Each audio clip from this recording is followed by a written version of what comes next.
On the banks of this river in Korea in 1951, America, Britain and their United Nations allies were locked in a battle with tens of thousands of communist troops.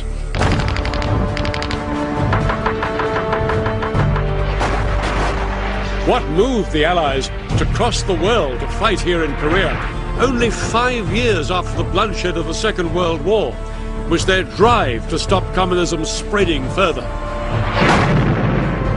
I'll be revealing the dramatic reversals in military fortunes of the armies of the capitalist West and the communist East. And telling the story of how events in Korea nearly spiraled out of control, raising the spectre of nuclear war. The Korean War was waged by men from 24 different countries around the world. Men divided by ideology, but also by the way they fought. On one hand, massive firepower. On the other, overwhelming numbers. I'll be telling the story of what it was like for the ground troops when these two very different armies clashed. And describing the brutal fighting often waged in extreme conditions across the entire Korean peninsula. This is the story of a largely forgotten conflict, and of the battle that took place here on the Imjin River during the Communist Spring Offensive of 1951. A battle that was to be a turning point in the war for Korea.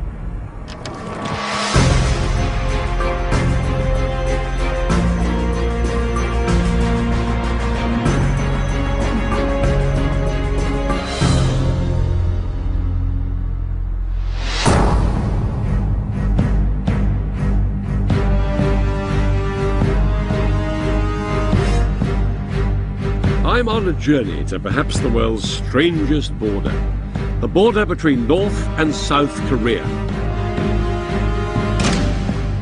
Right now, I'm about to enter the South Korean side of the 4-kilometer wide security zone that straddles the entire length of the boundary. This zone is effectively a no-go area, policed by troops from the United Nations. Marked out by miles of barbed wire fences and defended with landmines. At the border itself, there are no fences or gates. Here, the border is simply marked by this block of concrete, just 4 inches high. Yet absolutely no one is allowed to step across.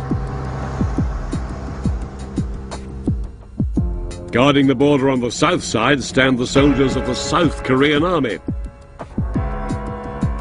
Immediately opposite, the men of the North Korean Army.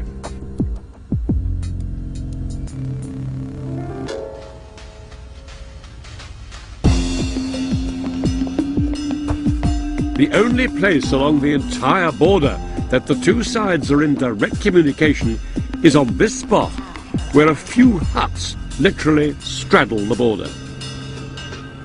Strictly speaking, standing here, I'm in South Korean territory. But if I step beyond this table here, in theory, I'm inside North Korea. Although practically speaking, the mysterious country of North Korea lies beyond that guarded and locked door over there.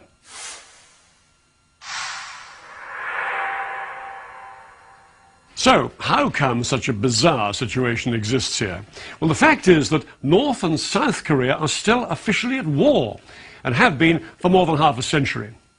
Before the Second World War, the entire Korean peninsula was under the control of Japan. But when Japan was defeated, the victors divided the country along this line of latitude here, the 38th parallel. The Soviet Union sponsored a communist regime up here in the north, under Kim Il-sung in his capital Pyongyang, and the Americans put Syngman Rhee, a fiercely right-wing nationalist in control of South Korea, in his capital, Seoul. Syngman Rhee wanted to govern not just South Korea, but the entire peninsula. He wanted to unite North and South under a capitalist regime.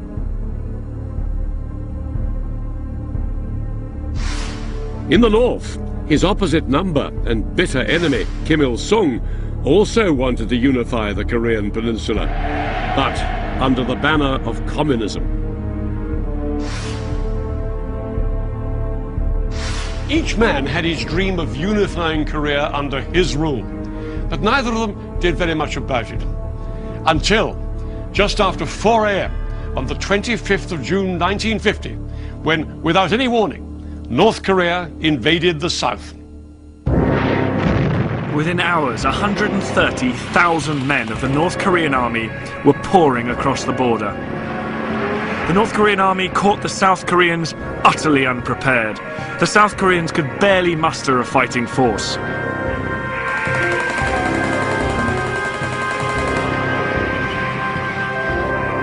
Outgunned and overwhelmed by enemy tanks, the ill-equipped army were rapidly forced back. Even though we fired our guns at them, the tanks were not damaged at all. We could not destroy them.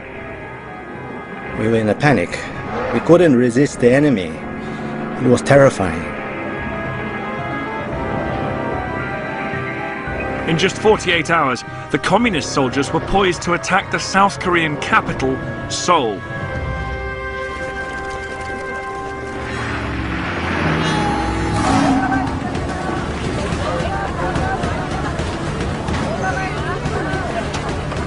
Seoul was the jewel in the crown of South Korea, and the North Korean army's attack on it was swift and certain.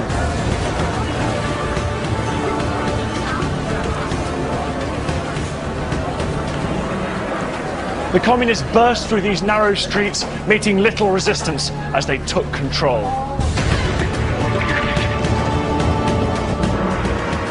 The North Korean troops swamped the city. And by June the 28th, just 3 days after the invasion, communist flags were flying over Seoul.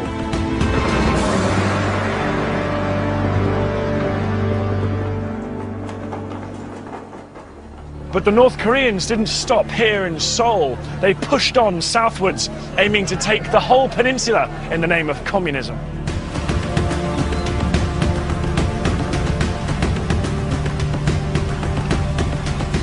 They crossed rivers, they traversed mountains, and they defeated the weak South Korean army at every encounter.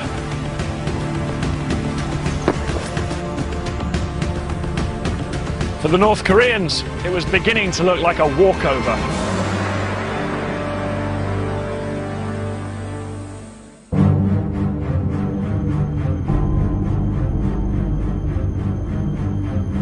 The West and its allies feared the North's seizure of South Korea would be another dangerous advance of communism throughout the world. And the West was determined to do something about it.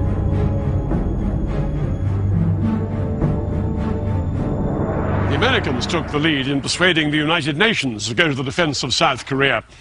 Now, the Soviet Union could have vetoed this proposal, but they weren't there. In the Soviet Union's absence, the vote was passed.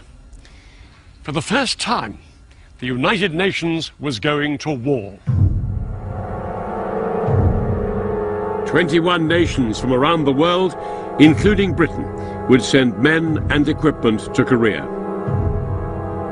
But there would be no doubt as to who would be in charge.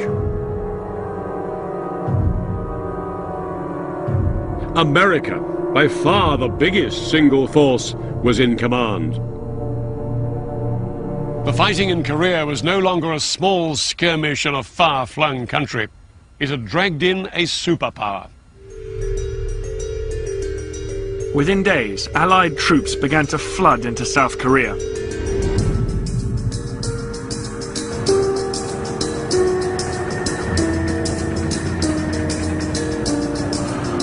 American troops were the first of the UN forces to arrive in Korea, shipped in from their bases in nearby Japan.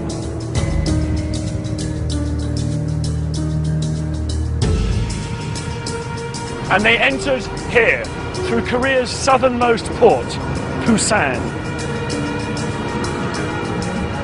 When they landed, they faced a desperate situation, and it was getting worse, because by now, the South Korean army had almost totally collapsed under the advance of the North Korean steamroller.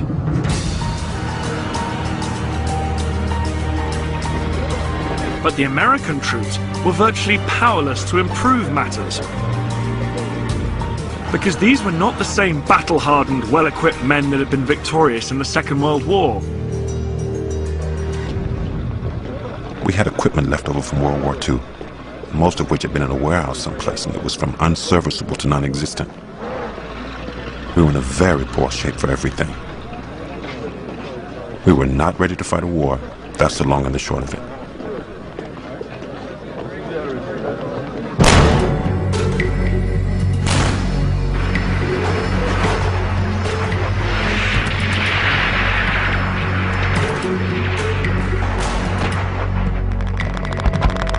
Just weeks after setting foot on Korean soil, the American land forces faced a terrible humiliation. By now, the North Koreans controlled nearly the whole of the Korean peninsula. And this meant that the American troops and their South Korean allies were packed into an increasingly tight corner, an area that became known as the Pusan Perimeter.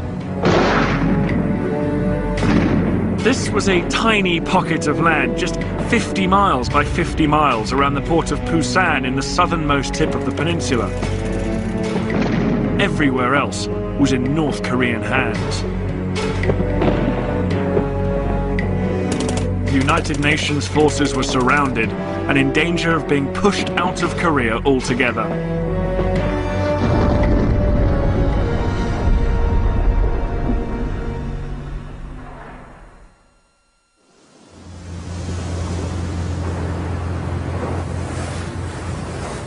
What was needed to rescue the United Nations forces from disaster was a bold stroke from a decisive leader. And that's exactly what they got from the man in charge, the American General Douglas MacArthur.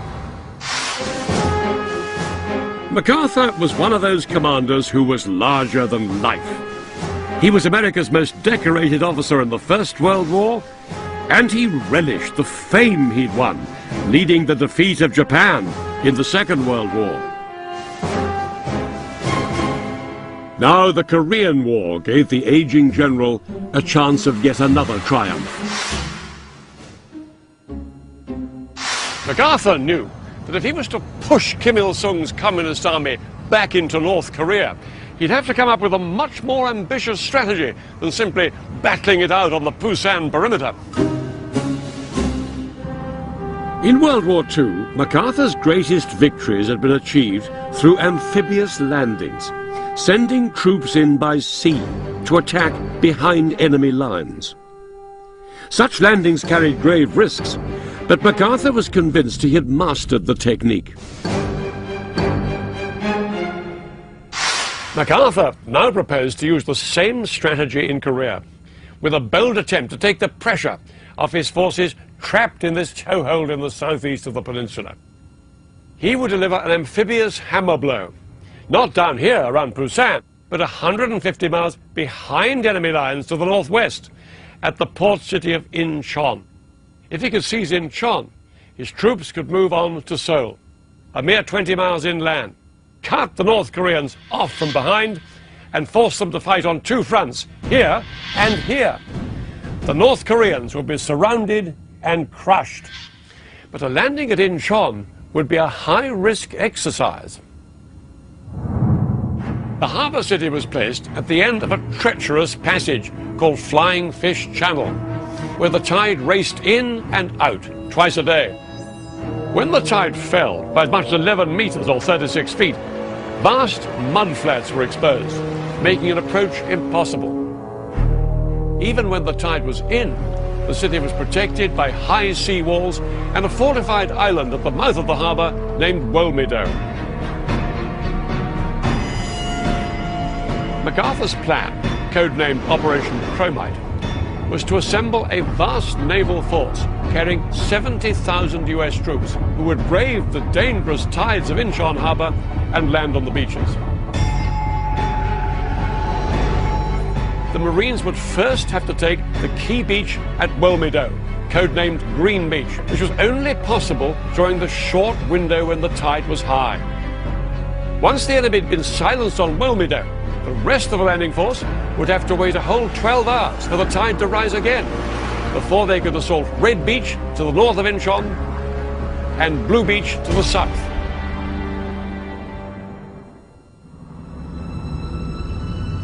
Set for mid-September 1950, Operation Chromite was to be the largest amphibious landing since D-Day. Many of MacArthur's colleagues thought his plan near impossible. One of them even said, "We drew up a list of every natural and geographic handicap, and Inchon had them all." MacArthur himself privately admitted his Operation Chromite was risky. It was going to be a tough assignment for the crack US Marines handpicked to carry out the operation. All positions APS unknown, bears 193, speed fast. The Marines' success hung on meticulous planning.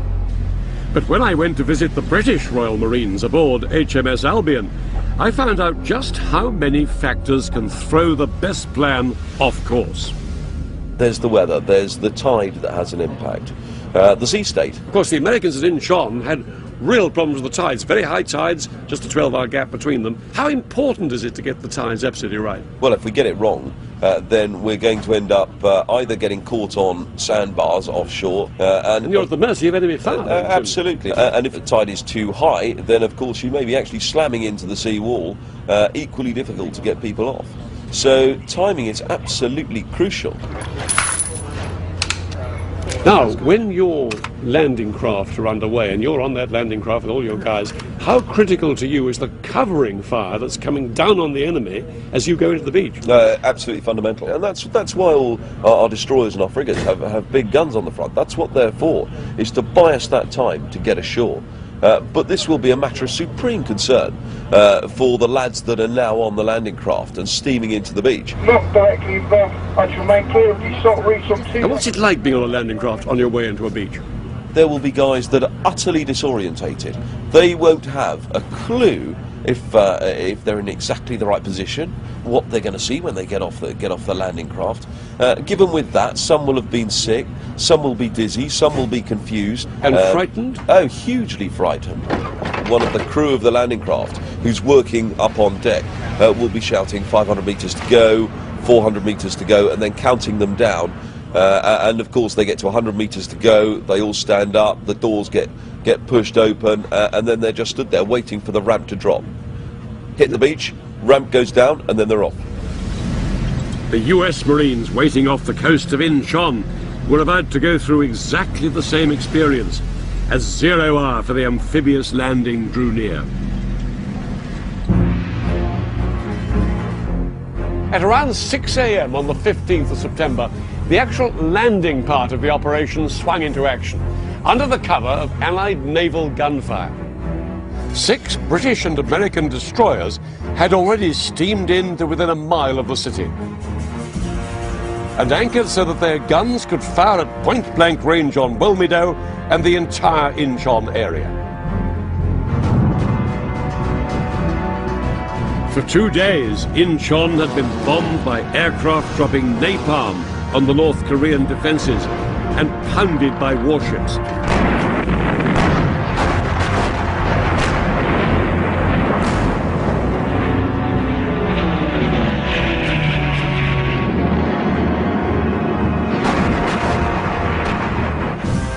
Now, under yet more covering fire, the landing craft used the high tide to sweep in from the sea and land on Wilmedow's Green Beach. Through the chaos caused by the supporting fire, wave after wave of landing craft headed for Green Beach. Smoke was boiling out of Inchon. The entire beach area simply disappeared in an enormous cloud of dust and smoke, with only the occasional glare of rocket burst showing through.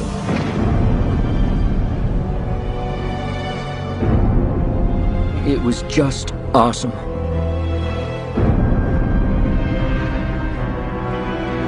But as the first wave of Marines approached Green Beach, they were faced with a daunting task. Scaling the 12-foot-high defensive sea walls under enemy fire.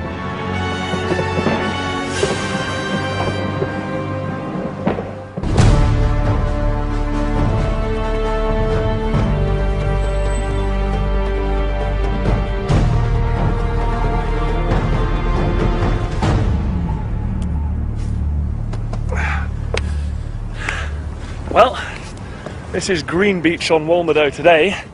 Not quite the same sight that would have greeted the first wave of US Marines as they clambered up the sea wall.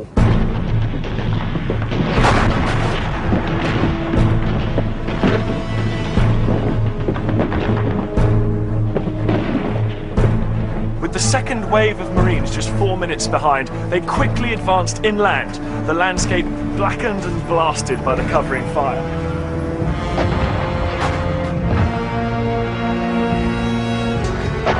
The Marines swept over the island, meeting limited resistance and suffering few casualties. In just 2 hours, the Marines' commander radioed the waiting fleet. Walmedo secured.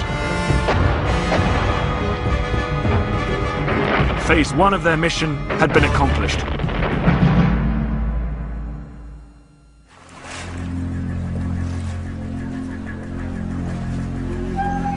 Marines, the battle had only just begun. As this tide retreated, it took with it the landing craft, their vital lifeline to the Allied ships out there. They had to dig in. For the next 12 hours, they had the unenviable task of defending the island against a possible counterattack. It was vital the Marines held their ground. Only if they retained control of this crucial island could further waves of landing craft move safely onto Incheon itself.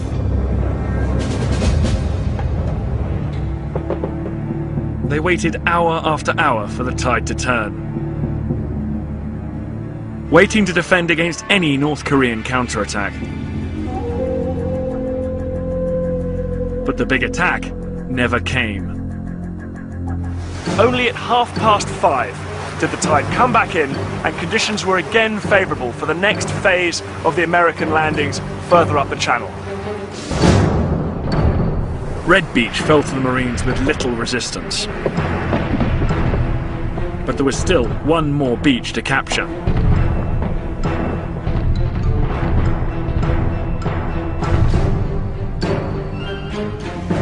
Almost simultaneously, the Marines assaulted here at Blue Beach, about a mile south of Incheon.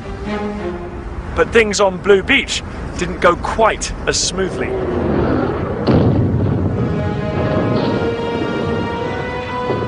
Out to sea, 25 separate assault waves had formed, but as they approached the shore, many of them were swept wildly off course by the strong currents. The assault on Blue Beach was in disarray. Landing craft at risk of capsizing, men in danger of drowning.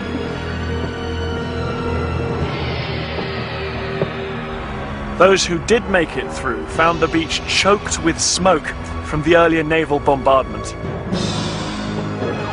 The actual landing conditions were terrible. The city was on fire, and the rain was mixing with the smoke and fire of the bombardment, so it was very difficult finding the beach. Some units got mixed up, landing on the wrong beaches, and we just had to get it all sorted out. Despite the problems, there was no serious opposition to stop the Allied advance. They managed to push on through Incheon and further inland. Their journey took them eastwards, liberating village after village, rapidly crushing what little North Korean resistance they met. Their bold attack behind enemy lines had been a resounding success. In just 11 days, the men of the United Nations Army had reached their target and recaptured the South Korean capital, Seoul.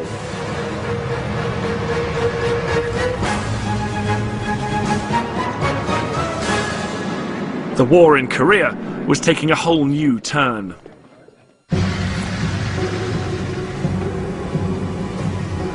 By now, the Allied forces pinned down inside the Pusan perimeter had been reinforced with fresh battle-ready troops.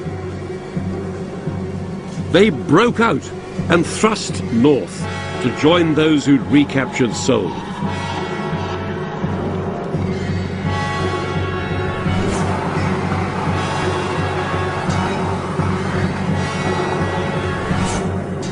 The United Nations forces could now attack the North Korean troops from two directions.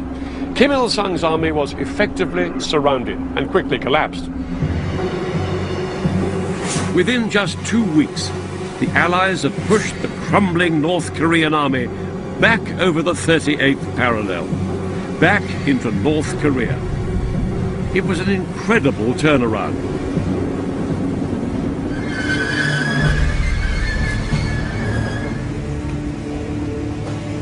The two Koreas were now back where they began, divided by the 38th parallel. The question for the UN allies was what to do next. The United Nations could have ended the war right there, but MacArthur wanted to press on.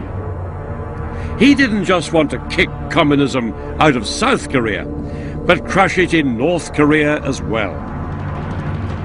He said the North should pay the penalty for invading the South. He urged the United Nations to take the war across the border.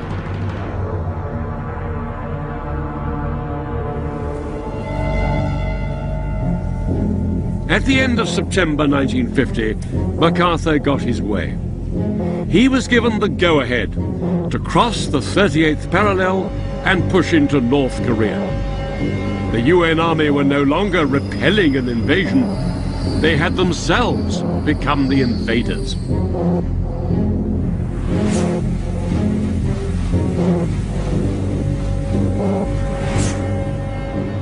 The Allied invasion of North Korea began very well. On October the 7th, the main body of the United Nations force drove northwards, and within a month they'd overrun the communist capital, Pyongyang. Still they pressed on, scattering any North Koreans who opposed them. The United Nations forces were now within reach of fulfilling MacArthur's vision of a total victory over communism and a united anti-communist Korea. Word went around that MacArthur had even promised his troops would be home by Christmas, in a month's time. But every step his men took north threatened to awaken a sleeping dragon. MacArthur's troops were now fast approaching the Yalu River, the border between North Korea and Communist China.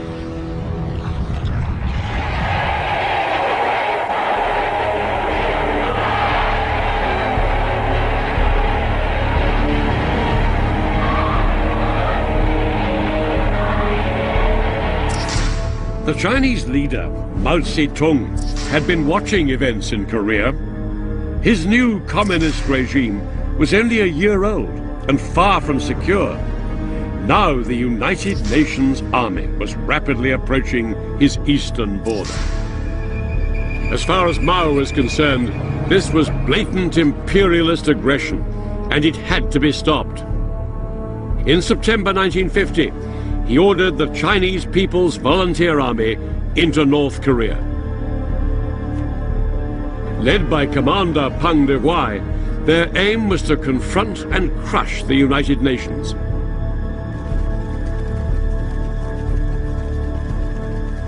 The vast armies of China had joined the war. Almost overnight, the men of the United Nations faced a very different enemy.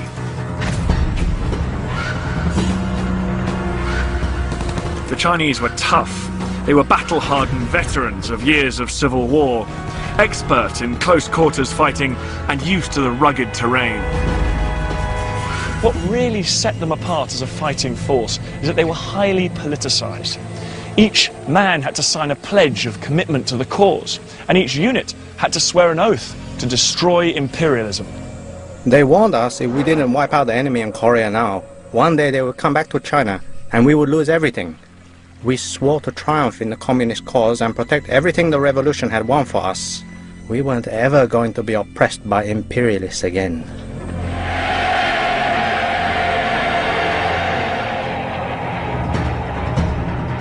The Chinese may have been rugged and determined, but their real advantage lay in the sheer vastness of their numbers. The UN, on the other hand, relied on completely different strategies. Rather than the massed use of troops travelling swiftly and silently across open countryside, the UN had fewer troops, relying on road-bound tanks and artillery.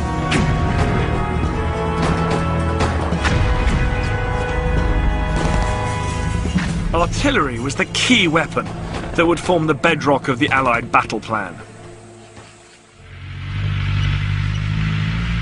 Dan and I were given the chance to experience what it's like to be under live artillery fire when we visited the bombard shelter of the British Royal School of Artillery. A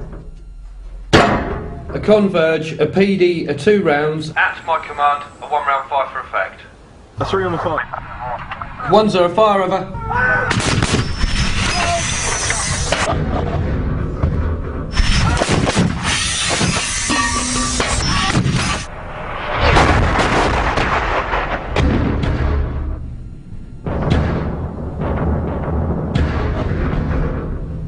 Even in this bunker, you can actually feel the shockwaves go through you, can't you? Are you telling me you can? How critical is the artillery defending a position like this against, imagine these waves of Chinese attacking? Absolutely vital. The contribution that artillery makes in delaying the enemy, taking them out, taking out large numbers, which have been absolutely critical with the Chinese because they did the human wave tactics, was vital.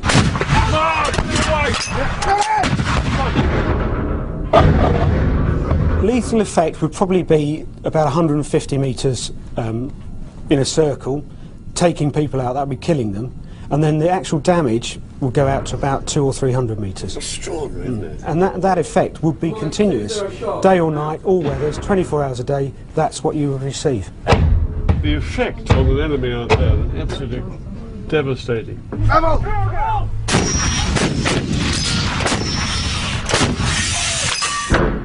Even inside the reinforced bunker, we could feel the force of the explosions. But it was only out in the open that we could see the impact those explosions would have on an enemy attack. So these shells, they're basically just like giant hand grenades. Absolutely, and that's the effect we're after. Each shell breaks up into hundreds of fragments? Thousands of fragments. Thousands of fragments. Yeah, the air would have been black with those fragments. And I've got some here, which we fired today actually, a whole range. The optimum size is probably this one. And if you just look at that, you'll see how heavy and sharp. That's just a jagged edge. One of those will kill someone, of course it will. Easily, easily. These two here would have taken this chap's arms off. This one here would have killed him. That one up the top is a serious head wound. And the last one on here would have hurt his leg. And yet they came on, the Chinese. They came on and on through this stuff. Weight of numbers.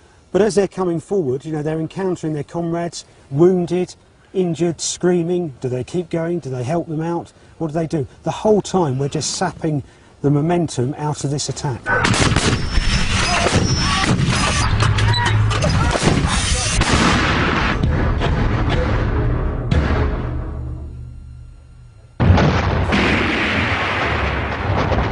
But no matter how lethal the artillery fire, it did little to stem the massed attacks of the Chinese army.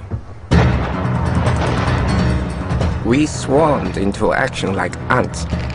The enemy guns overheated with the continuous use. They began to misfire and could no longer hit their targets. In the end, they would see so many people coming at them, they would panic.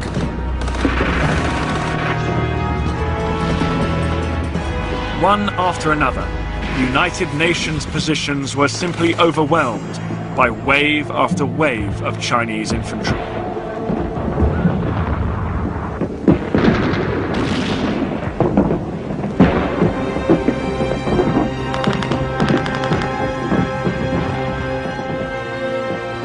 Some United Nations units fought hard.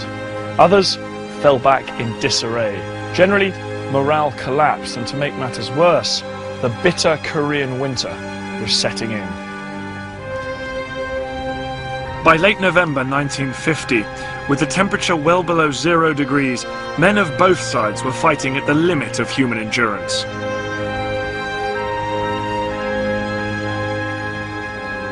The Chinese soldiers were wearing only lightly padded cotton uniforms and thin canvas shoes to protect them against the bitter cold. The Allies fared little better, and much of their equipment simply seized up. The men had to keep themselves awake for fear of freezing to death as they slept. The first night the Chinese hit us, I lost 39 men to frostbite. The next afternoon I went down to the medical station, and the doctors were breaking off all those frozen toes with forceps. I never saw those men again. I lost a whole platoon to frostbite. Fighting a war in these dire conditions was not what these men had expected. To make matters worse, some American Marines found themselves surrounded at a place called Choi Sin. Despite relentless Chinese attacks, the Americans managed to fight their way out. But elsewhere on the battlefield, other soldiers couldn't cope. Without waiting for orders, some turned around and fled. We moved headlong, helter-skelter, trying to get to the port at Busan. It was disgusting. Unbelievable. I never felt so ashamed in all of my life as to be a part of an army that was running away.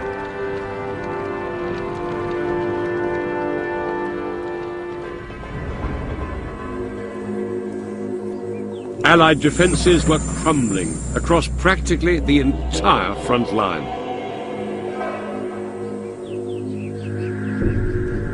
The United Nations generals had no choice.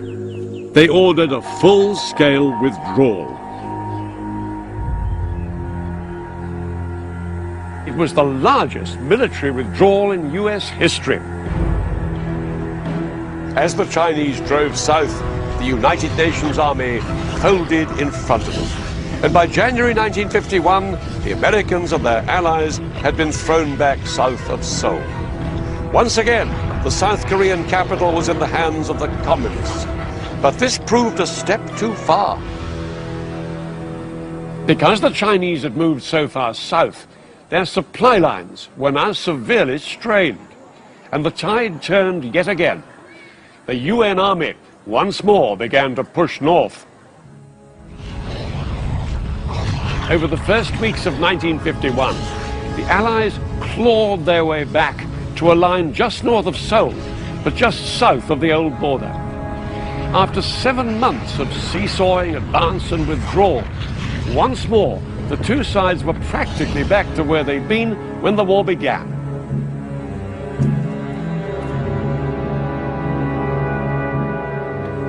The huge, sweeping moves of the two sides up and down the peninsula subsided into an apparent stalemate. But how to break this stalemate was to lead to a crisis at the very highest level of the American leadership.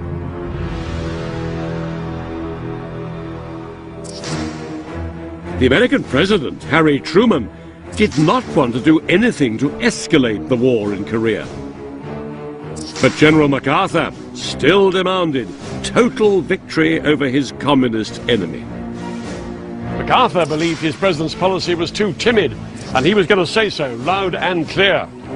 In order to achieve total victory, he demanded that the war should be taken into China itself. What MacArthur was proposing was not simply to attack China, but to have the option of attacking it with nuclear weapons. This war was threatening to go nuclear.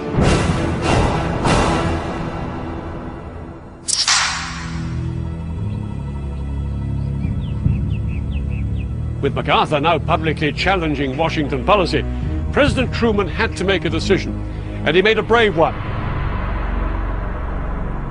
I believe that we must try to limit the war to Korea for these vital reasons: to make sure that the precious lives of our fighting men are not wasted, to see that the security of our country and the free world is not needlessly jeopardized, and to prevent a third world war. I have therefore considered it essential to relieve General MacArthur. General MacArthur is one of our greatest military commanders. But the cause of world peace is much more important than any individual. MacArthur's dismissal marked the end of an era. The end of the Allied aim to unite the two Koreas under a democratic flag.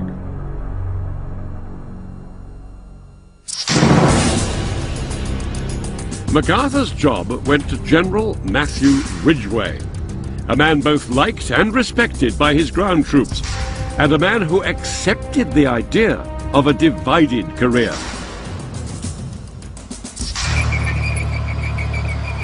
Ridgway's aim was to establish a defensible line of the mountains and rivers just north of Seoul, from where he could keep the communists at bay.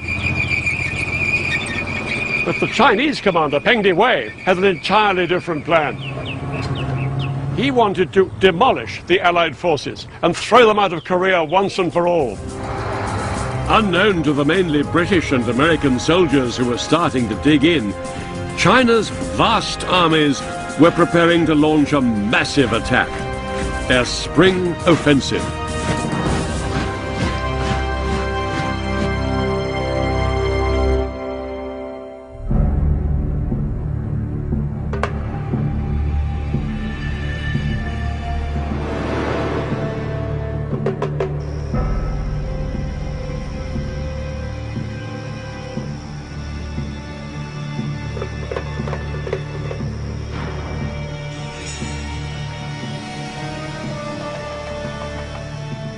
As night fell on the 22nd of April 1951, hundreds of thousands of North Korean and Chinese troops prepared to attack right along the battlefront, marked here in the western section of the peninsula by the Imjin River, only 30 miles from Seoul.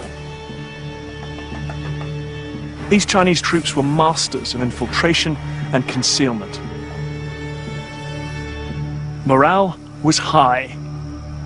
Confident of victory, the Chinese leaders told their men they'd be celebrating May Day in the streets of Seoul. That night, the Chinese took their positions along the banks of the Imjin and lay in wait for the order to move.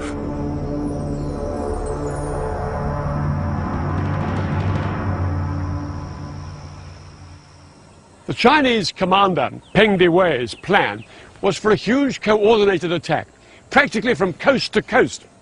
And the aim of his spring offensive, to destroy entire UN divisions by swamping them with sheer weight of numbers, carving them up into small pockets and wiping them out one by one. Then he'd move to recapture Seoul. Peng ordered the North Koreans to bring pressure on the east end of the line here. But the main attack would be by the Chinese themselves, punching a hole through the line in 3 places, against mostly South Korean forces here, American forces here, and here, in the west, where I am now, the Chinese put a large force up against the mainly British 29th Brigade, who were defending the historic invasion route to Seoul across the Imjin River. Until now, the Americans and South Korean troops had borne the brunt of this war, but over the next few days, the men of the mainly British 29th Brigade, led by Brigadier Tom Brodie, would play a vital role. The 29th Brigade's 9-mile-long front along the Imjin River was pivotal. If the Chinese breached the line in this position, the Allied divisions either side would be exposed and the routes to Seoul would be open. Of vital importance were 2 river crossings, with tracks leading to the capital just 30 miles to the south. 700 men of the Gloucestershire Regiment guarded this track, from the hills just south of a ford, which they later called Gloucester Crossing. This second crossing and track were guarded by another 700 men from a battalion of the Royal Northumberland Fusiliers. In support, both British battalions could call on the Royal Artillery's field guns back here. All this, plus some tanks in reserve here, and some other units on either side, were part of Brodie's 29th Brigade. and everything in this region was under the overall command of the American 3rd Division. There were just 4,000 men in the British 29th Brigade, thinly spaced and not yet properly dug in. A pitifully small contingent to be defending such a crucial stretch of front. Advancing on them, the entire Chinese 63rd Army, over 27,000 men. The British were outnumbered by around 7 to 1.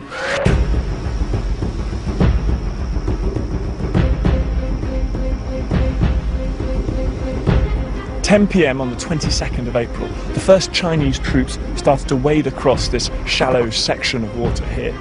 But they were held back for nearly 2 hours by less than 16 men from a platoon of the Gloucesters firing from up here on the south bank. And then we saw the Chinese. They were thick in the water, somewhere around 2,000 men. It was an astonishing target, and we did use up all our ammunition. After halting 4 separate Chinese assaults, the British troops finally ran out of ammunition, and they had no choice but to pull back and rejoin their unit. There was now nothing to stop the Chinese from advancing further. Throughout the night of the 22nd of April, vast numbers of Chinese soldiers succeeded in crossing the Imjin River, that's it down there, and pushing southwards towards here. This area, known as Castle Hill, was held by around 100 men of the Gloucester's A Company. They were in for a very long night.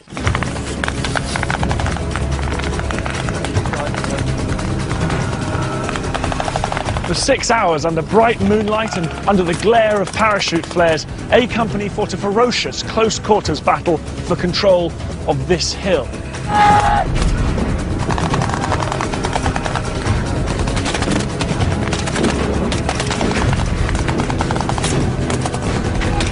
Again and again, the Chinese attacked up it, and again, A Company drove them back with machine gun and mortar fire.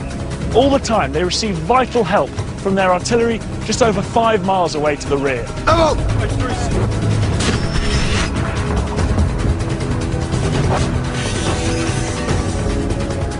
Shells rained down. In front of me, a whole squad was blown to pieces, and the bodies of dead and wounded scattered along the track. I did not wait to be killed. I ran beyond that barrage as fast as my legs would carry me. At times, the supporting artillery was the only thing slowing the Chinese advance.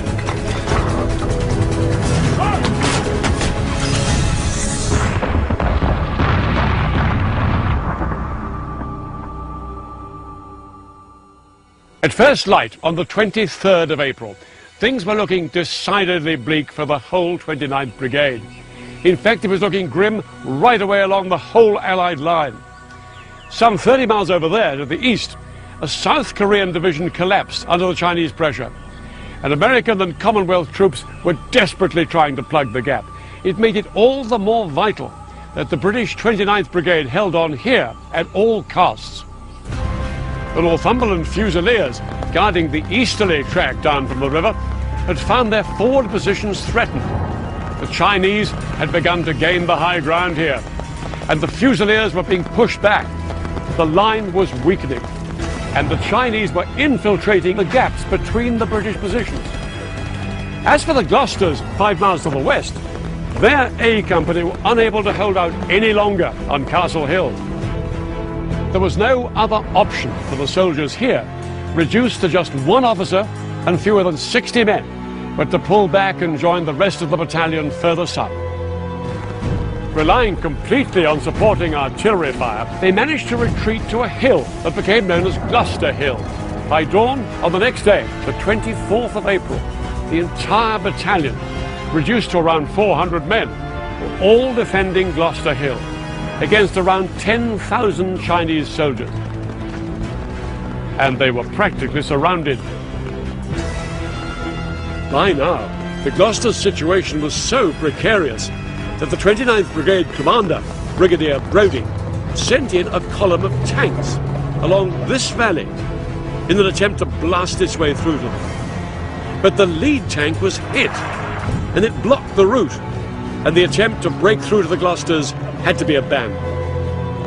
All hope of getting help to them evaporated. That afternoon, General Soule, the American commander of all the units in the area, radioed to ask how things were going. Brigadier Brodie, instead of urgently requesting the Gloucester's withdrawal, replied simply that things were a bit sticky. He couldn't have chosen a worse moment for a bit of British understatement. The American general was given no idea how bad things really were, and so he ordered 29th Brigade to hold their position. What followed was disaster.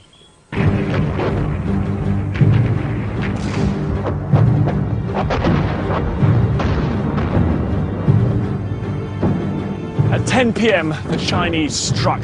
The Gloucesters fought a bloody hand-to-hand battle and pushed back attack after attack. The battle raged all through the night.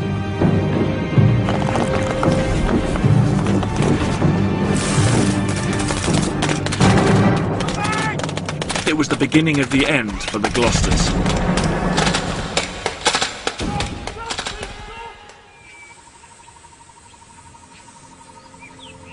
The entire 29th Brigade was at breaking point. If they didn't withdraw, they faced death or captivity. The attempt to get any relief to the Gloucesters may have been blocked, but over on the right, the Northumberland's line of retreat was still clear. Brigadier Brodie had ordered tanks up the track to escort them out. But the withdrawal became chaotic as the Chinese managed to swarm onto the track and climb on the British tanks. The crews of neighbouring tanks were forced to hose each other's tanks with machine gun fire in a desperate attempt to dislodge the clambering Chinese. The rescue of the Northumberlands was succeeding, but only just. But the Gloucesters, off to the west, were left to their fate. In the face of the rapidly advancing Chinese, Brigadier Brodie had by now been forced to withdraw the artillery supporting his troops. And once these vital guns were silenced, the men of the Gloucesters really were at the mercy of the Chinese. The men stranded just up there on the top of Gloucester Hill were preparing for a nearly impossible task. They were going to try and make a break for it. But many had not slept or eaten for days, and with virtually no ammunition, getting back to friendly lines would be a near impossible task. But the Gloucesters had little choice. They set out across the enemy-infiltrated stretch of land on what for many would be their final journey. The Gloucesters had started the Battle of the Imjin with 700 men. 58 had been killed in the fighting. Only 63 made it back to the safety of British lines that night. Nearly 600 Gloucesters were taken prisoner. It was a very shameful moment, surrendering. I hated doing it. Surrendering seemed to go against everything that I thought soldiering should be about. The rest of 29 Brigade had fared little better than the Gloucesters, but those few days in April 1951 had taken their toll on the enemy too. Although 29 Brigade had lost a quarter of its men, it had destroyed nearly half of the Communist forces attacking them across the Imjin. And right the way along the entire battlefront in Korea, other British, American and Allied forces fought heroic battles of their own.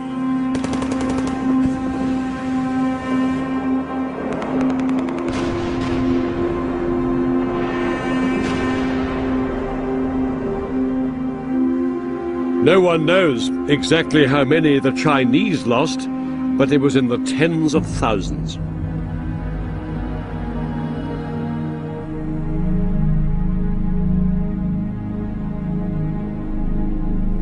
The Communist offensive ground to a halt along the entire battle line. It was to be the last major assault of its kind. The Chinese would never again launch an attack on the scale of the Spring Offensive of 1951. Like the Americans, they too had finally realized that neither of them could win control of the whole of Korea. While the Allied crushing of the Communist Spring Offensive, in great part along the Imjin River, did not end the fighting immediately, it did bring both sides to the negotiating table. Yet when they first met on July the 10th, 1951, few could have had any inkling that the negotiations would drag on for over 2 years. All this time, the vicious battles for minor stretches of tactical ground continued, and the casualty rate soared. This increasingly futile war was to go on another 2 years before the fighting finally ended. The two sides agreed the position of the new border between them, and they agreed on roughly the line of the 38th parallel just about here. And on the 27th of July, 1953, they agreed a ceasefire. In 3 years of warfare, more than 2 million people had lost their lives, and a country had been devastated. And yet, the border between North and South Korea had barely changed. And there's one even bigger irony. The two sides have never signed a peace treaty. The state of war between North and South Korea still officially exists. To this day, Korea's two sides remain in an uneasy stalemate. North Korea is still one of the most undeveloped countries in the world, and fiercely secretive. South of the border, it's a very different story.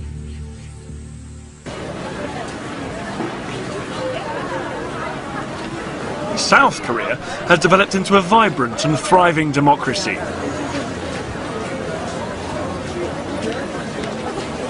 Today, the two Koreas may be vastly different, but one thing hasn't changed. For the people of North and South Korea, the threat of a return to hostilities still looms. 50 years after the ceasefire, South Koreans still plan for the worst. Around twice a year, a siren sounds across the South Korean capital here in Seoul. It's a drill for the taking of immediate shelter in the event of a North Korean attack. For a few minutes, these city streets empty in readiness for a return to hostilities.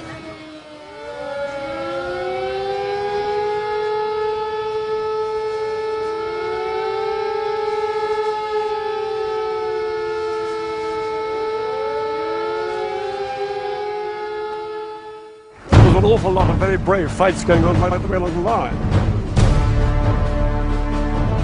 Next time, 20th century battlefields brings you the Tet Offensive, fought in Vietnam.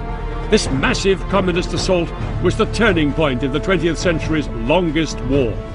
I'll be explaining how the American military had to adapt itself to face up to a largely guerrilla fighting force. And I'll be experiencing what it was like for the soldiers as they fought their way through South Vietnam. The Tet Offensive was one of the most decisive battles of the 20th century.